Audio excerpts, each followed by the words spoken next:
response to the widespread flooding throughout southern West Virginia. I want to start out by thanking everyone for the amazing work that they're doing. And today I start with the folks on the ground, the people that are just toiling, the first responders, the local law enforcement, quite frankly, the volunteers that are doing everything imaginable to help their fellow citizens in need. Yesterday, I did a tour in southern West Virginia to assess the damage firsthand, and I had a chance to meet some amazing people. I first met some people who seem to have lost everything, and these are some of the challenges that we go through right now. I want to send a message that the state is looking to do everything possible through its efforts and its resources to be helpful. I met people at the Williamson Fieldhouse who are volunteering, trying to help people in need, taking time out of their day to make sure that they're looking out for their fellow West Virginians. I saw so much volunteer effort and food and water and people that cared so much. That's to thank those folks on the ground, the local emergency management teams, the first responders, the citizens of those areas. That's the lifeblood of West Virginia. Yesterday, I was down in McDowell and Mingo counties, and I tried to go to some of the hardest hit areas to survey damage and meet some of the local officials. It became clear to me that federal assistance was required in southern West Virginia because we need to do what we can to get communities back on their feet and being strong.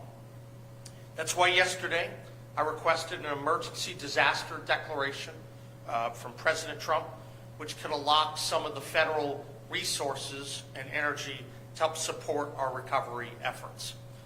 I've already had good conversations with the Trump administration, who've offered their support to our region during this challenging time, and will be doing so again. In fact, I was scheduled to be up in Washington, D.C. today. I'm obviously staying here, given the conditions on the ground. That was to an unrelated issue, an EPA announcement. But I want to mention that we're going to do everything we can to protect our people. That's job one.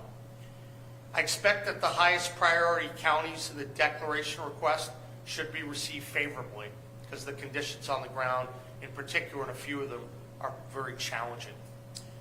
Now, due to the nature of the flooding that we've seen, high water rescues have become very important in southern West Virginia. We don't have exact numbers, but we can say that there have been many.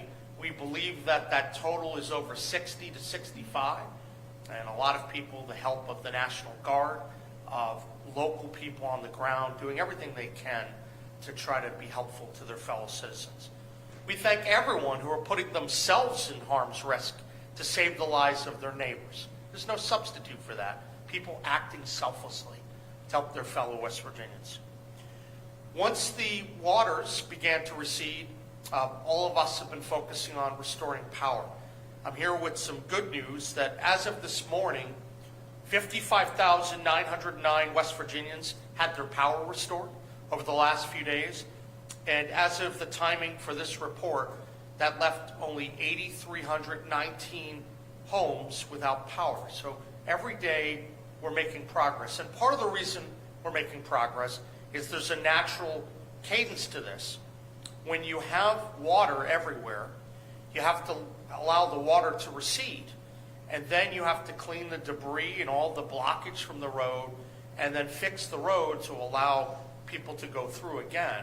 That allows the linemen to go through and to do the good work that they're doing. So it's been a team effort. We know that Department of Highways has been out being very helpful, and that facilitates the linemen's good work.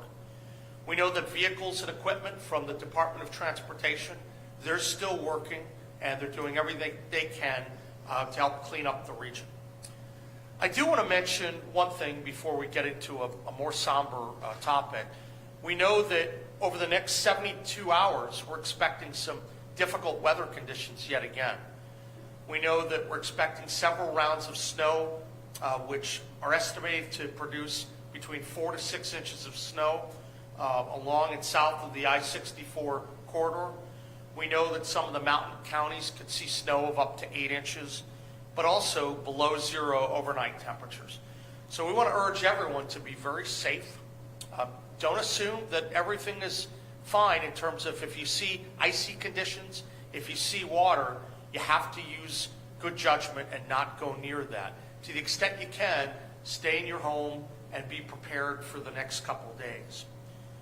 We know that we're expecting drier conditions to return on Friday and with a gradual warm up for the weekend. Sadly, we do have some additions to the fatality report. We know now that there are 2 individuals that have been reported dead from McDowell County. That's Donald and Debbie Griffin from Welch. We also know that there's another individual that is still missing. It's now been several days missing.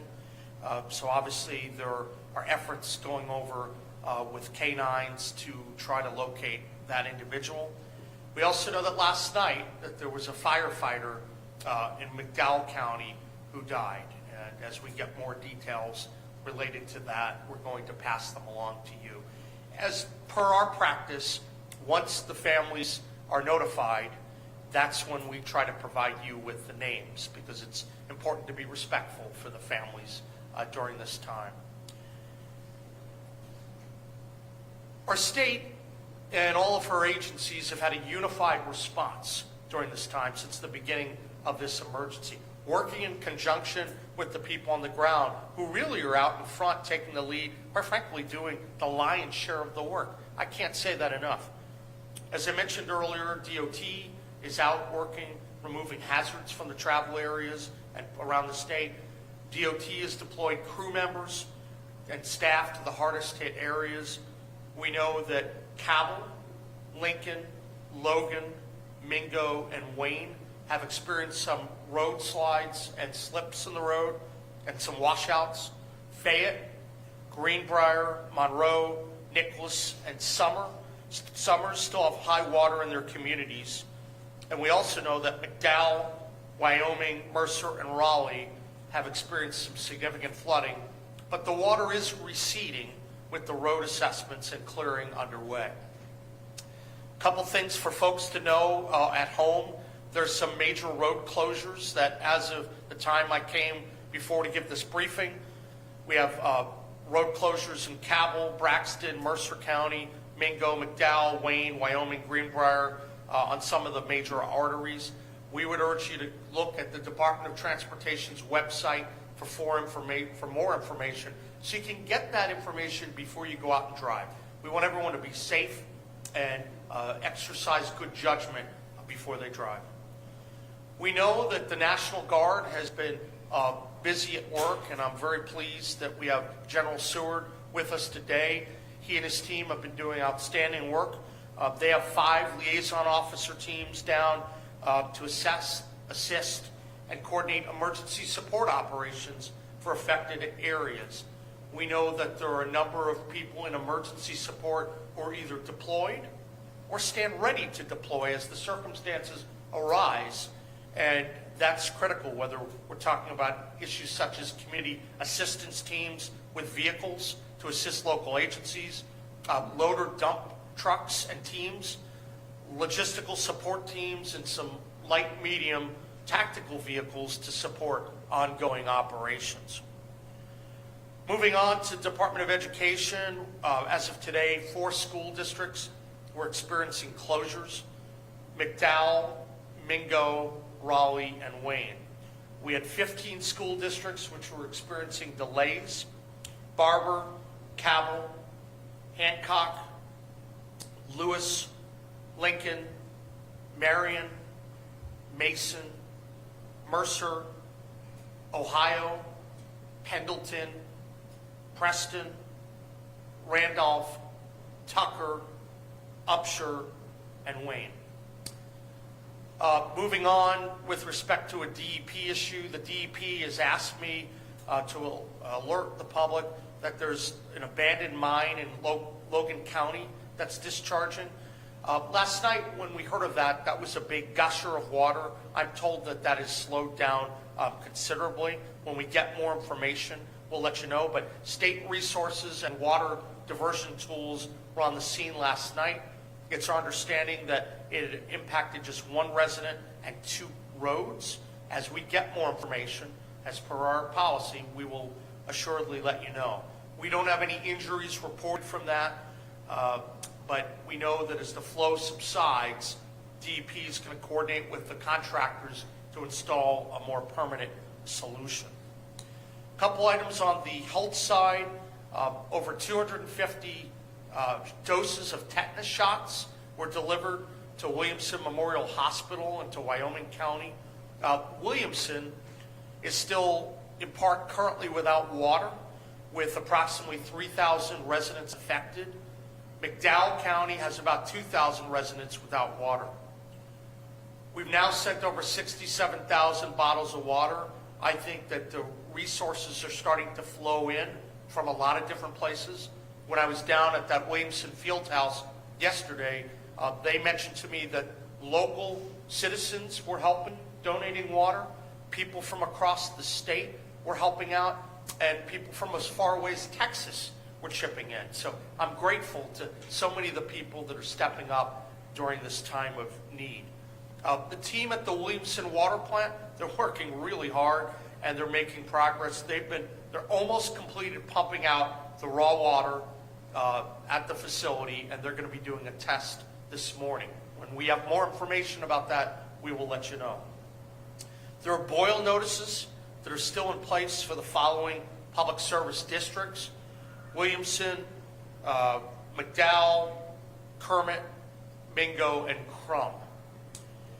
Now, a couple other updates. We know that right now the state police, the fire marshal, and the corrections agency, they're continuing to operate drones in the affected areas. The drones can be very helpful for the surveying of damage and also to make sure we can target assistance to those in the right places. We know that officers from DNR have been part of the process as well. We know that they've been part of some of the water rescues. It's my understanding that DNR has been involved in at least 11 helping people getting out of their flooded homes. As we learn more information on the water rescues, we will let you know. Another item to report, there's still officers busy down in Welch with a search and recovery effort to find what we believe would be that lost or that missing person. Equipment's going to be used on a raft, and they're looking not far from where I was yesterday. I want to also mention that there are ways for citizens to continue to provide information to be helpful to your fellow West Virginians. We urge people to fill out a survey if you have information about damage in your area that you'd like to share with our emergency management team. So folks can go online to emd.wv.gov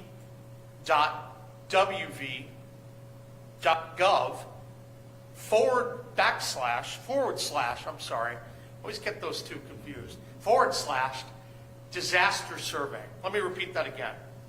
emd.wv.gov/disaster survey. This is really helpful because when folks do it online and help, first of all, it allows local officials to know more about what's going on. It allows state officials to know, because we want to make sure that there's a good communication system between local officials on the ground and the state. That's the most effective way to make progress. And I think that's something you're going to be hearing a lot more about in the days, weeks, and months ahead. I know overall the flooding situation remains unsafe and dangerous in a number of areas. Once again, do not attempt to travel through flooded roads. Turn around. Take precautions. West Virginia continues to deploy all the resources at its disposal, and we also are working closely with the charitable groups. There have been incredible efforts, whether through Red Cross and other charitable organizations. Please reach out to those local organizations for help. On a separate note, I'd like to just personally thank Marshall President Brad Smith. He just donated $10,000 to Fishes and Loaves, the main food bank out of Welch. So thank you to President Smith for that generosity. West Virginia, we're going to be there every step of the way, and I'm grateful that we've had a chance to see some of the damage firsthand, but see the reaction in the community to make sure that we're coming together as a state. So I want to thank everyone for coming and ask if General Seward has any additional comments. Thank you, sir. Good morning. I'd just like to thank the members of the National Guard who are in their communities. We met many of them yesterday. They weren't in this uniform. They might have been in a state police uniform or working at a food bank. That's the great thing about the National Guard. They're in our communities, and they're serving their fellow citizens in many different ways. And that local knowledge was very helpful for me yesterday while we were on scene. State police officer providing us information about a local hauler that might be in trouble. We were able to make sure our resources were out there. And then in Welch yesterday, a gentleman came up. We were trying to stay out of the way of the folks that were doing work, and a local gentleman came up and spoke to the governor and said he'd like to volunteer somewhere, and the governor told him to go to the county emergency management at the local armory, the old armory. And while we were there, half an hour later, I saw that gentleman come in. And that's really what's happening in the communities across West Virginia, is West Virginians taking care of each other, and it was extremely impressive. Thank you, Governor. That's all I have. We have time for a couple questions. Stephen. Yeah, Steve Adams, talking to newspapers. I know obviously all focus right now is dealing with the current situation at hand.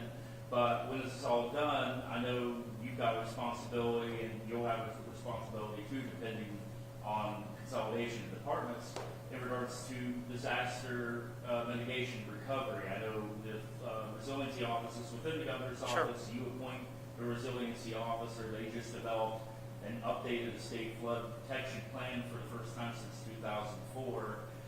What are your plans going forward in regards to that office, and specifically for trying to marshal state resources for flood mitigation so future floods or the damage of future floods can be lessened to some extent? You know, Stephen, it's a great question, and the way we're handling this is that we have the immediate short-term issues. So we have to make sure that we're dealing with everything on the ground so that we're helping people who need that assistance right away. So as the water recedes and we're getting to some of the rebuilding efforts, that's kind of the next phase of the process. There will be a point, and it will come sooner rather than later, that what you do is after an event like this, you do a post-event assessment and you review everything that happened at the beginning, how everything got handled from the onset through the end, and then I think you try to have critical learnings about what happened with all the different entities involved, with emergency management, with all of the agencies that are involved, how the process has worked historically, what happened in A, and if you can continue to make improvements in the process. That's what we're going to do. We know that there hadn't been an update on that flood assessment for a very long time, and that had not received the attention that it had needed. We want to come back to you and have the chance to look at that and make further recommendations to the public about where that stands. Now, I will also note that West Virginia, because of its topography, has challenges.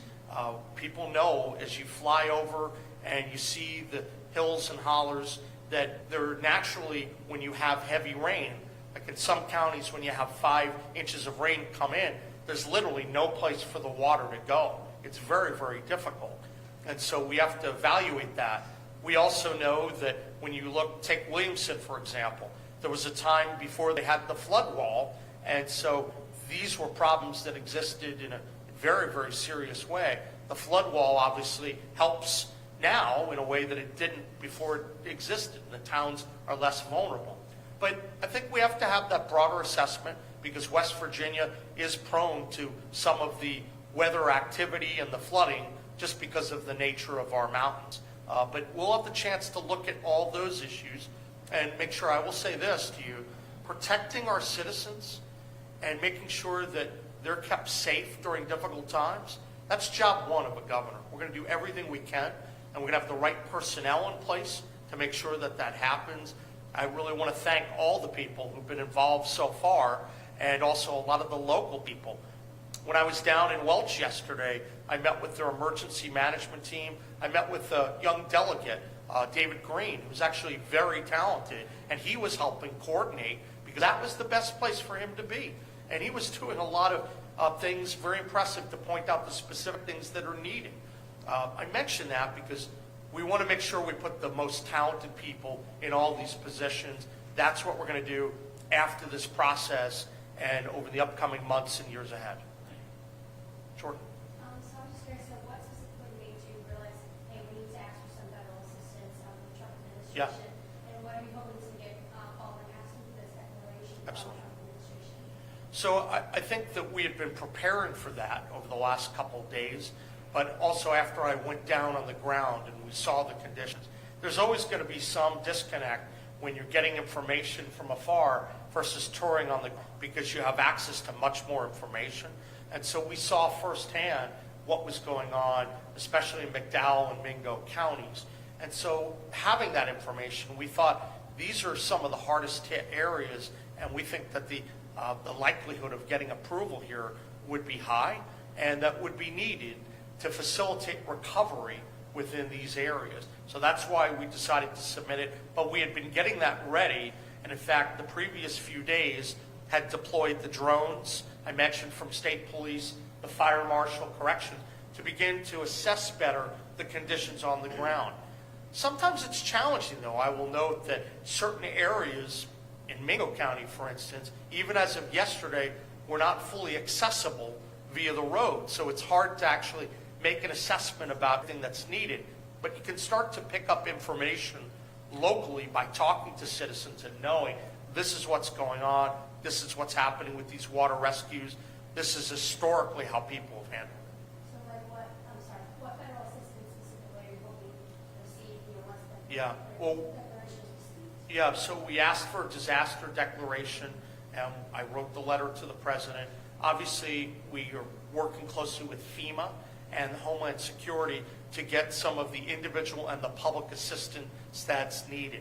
Individuals that may be harmed, but also on the public side. For instance, think roads when they're washed out and there are a lot of problems, or bridges, that there are different types of assistance that can flow through. That's what we're doing. Katie. So, how critical, you touched on it. This is not the first time that flooding has happened Yeah. here, and unfortunately, I think we all know it's not going to be the last time. How critical are those FEMA dollars, if we get them, going to be to rebuilding what was destroyed in this flood, and also the mitigation process Yeah. and have a follow-up after? Yeah, I think we're going to know more as we have damage assessments, and we've started the process and we know that there is damage, but rather than put an exact number on it right now, I like to, I think to gather information, and when I say it to you, have confidence that the information I'm giving to you is accurate. But certainly it warranted us submitting an application, so we thought it would be very helpful for the citizens of southern West Virginia. In terms of what that means in terms of total dollar amounts, I think that's to be determined. Do you think it'd be fair to say it's more than we could handle on our own as a state? Yeah, well, we obviously asked for assistance because we thought that we needed help from the federal government, and I think that that's a safe thing to say. It would be beneficial if this declaration is approved, and that's why I asked. I try not to ask for things unless I actually want them and the state needs them, so I'm very hopeful. As I mentioned a couple days ago, I spoke with Christy Nome, the Federal Homeland Security Department head, and she had talked very positively about trying to provide help to our state. So obviously we're following up on that. And given the recognition that, unfortunately, based on our topography and every time it floods, the floodplain grows, right? Yeah. Are you at all concerned about pushes of the Trump administration that have called for a dismantling and a reorganization of FEMA, including the funds that we're hoping to receive? Look, right now my focus is on helping as many people in the state as possible. So that's got my undivided attention, and I want to make sure that we have systems that work at the local level, that work at the state level, and then I want to partner effectively with the relevant folks on the federal side as well. So I'm not going to get into any of those issues right now. I'm going to focus on what's the readiness, the preparedness that we have right here in West Virginia.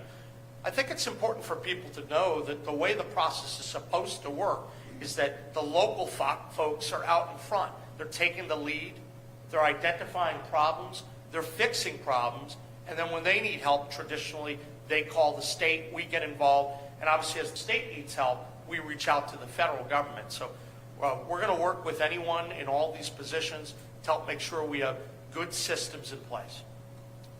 I have time for 2 more questions. Could you clarify the number of fatalities and the Yeah. locations? Absolutely. So we have announced at least 2 fatalities from McDowell County, and we believe those individuals are from Welch. Then we have a missing individual, and we'll alert you on that person as we search and recovery looking for that individual. And then separately, we know that there was a firefighter in McDowell County, and there's currently an investigation to evaluate all of the issues and the causes of that, whether it's directly related or indirectly related to the flooding. Any other questions? Kate, go Just ahead. briefly, Yeah. about the firefighter death, do we have any details other than there was a death as you were responding to some, we know it's flood related, I'm assuming. No, so we don't know that. Okay. We may make some assumptions, but I'd rather, as we get more information, we're going to let you know. And part of the reason, I revealed the names of 2 people because the next of kin had been notified. So I'm not aware that that's happened yet. So I'm only going to give that to you once I know. But we know that that happened last night. And as we learn more about that, I'd be happy to share that with you. Just wanted to clarify. Yeah. Guys, thank you very much. I appreciate it, and know that we're going to keep working and staying on top of this. Thank you, and be well.